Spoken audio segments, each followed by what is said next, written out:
আম সিদ্ধ হওয়ার পর আমের রস এই যে ভালো করে ছেঁকে নিয়েছি। দেখুন ভিতরে কোনো কিছুই নেই। এই যেটা দিয়ে ছেঁকে নিয়েছি। বেশি ঘন হলে কিন্তু ছাকা যাবে না, একটু এইরকম পাতলা পাতলাই থাকবে।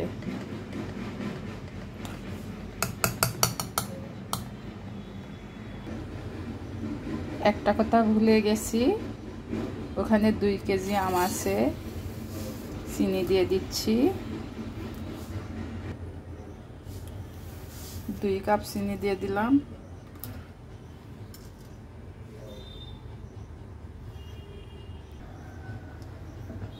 পাতিল পাল্টিয়ে নিলাম, মনে হচ্ছে হবে না ওটাতে, তাই বড় একটা দিয়ে দিলাম।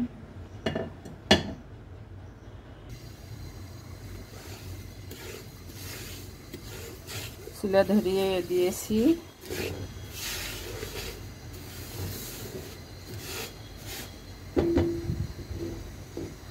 চিনি একটু গলা শুরু করলে এর ভিতরে আম দিয়ে দিব।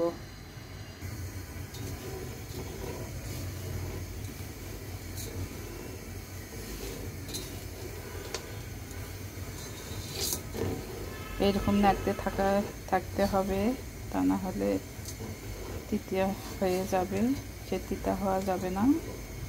তিতা যখন হবে তখন আর খেতে ভালো লাগবে না আম সত্য।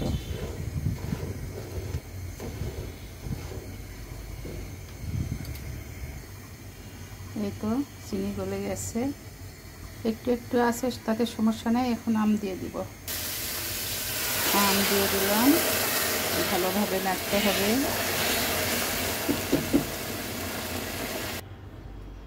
দিয়ে দিচ্ছি লবণ।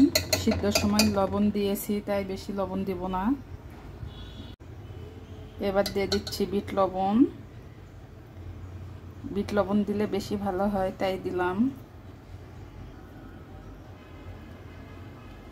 মরিচের গুঁড়া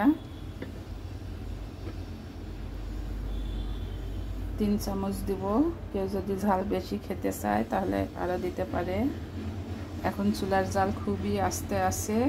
এখন মানে এই মশলা দেওয়ার পর এখন একটু জাল জোরে দেব।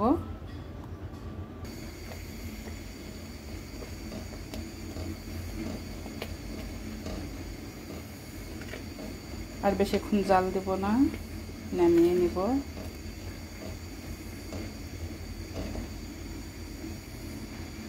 এই যে দেখুন,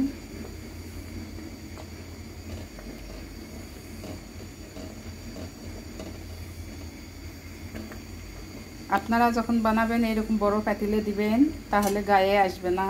না হলে এটা তো ওই যে ছিটকে গায়ে আসে, হাত পা পুড়ে যাওয়ার ভয় থাকে। কারণ আমার এই পাতিলটা অনেক বড়, আগে যেটা দিয়েছিলাম সেটা ছোট, ওটাতে দিলে খুব সমস্যা হতো।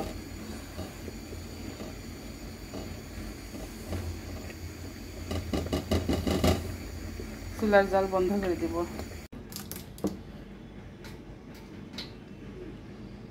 এই বড় ট্রেতে তেল দিয়ে নিচ্ছি। পুরোটা এইভাবে দিয়ে নেব। অনেক সুন্দর একটা কালার এসেছে দেখুন। এখন ট্রেতে ঢেলে দিব। ঢেলে নিয়েছি দেখুন।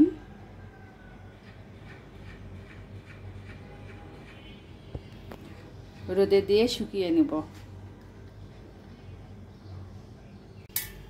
এই যে দেখুন, খুবই ভালো করে শুকিয়ে নেওয়া হয়ে গেছে, আঙ্গুল দেবে যাচ্ছে না। এই দিক থেকে কেটে খাওয়া হয়ে গেছে। তারপর ভাবলাম যে একটু ভিডিওটা শেষ করি।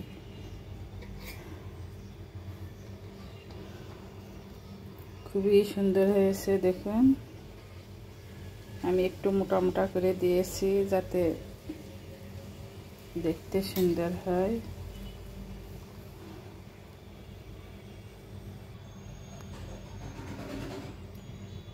আমি এইভাবে কেটে নিয়েছি। খেতেও খুবই মজা হয়েছে, দেখতেও সুন্দর হয়েছে। আর আমার ভিডিও যদি ভালো লাগে প্লিজ লাইক, কমেন্ট, সাবস্ক্রাইব করবেন। শেয়ার করবেন। আল্লাহ হাফেজ।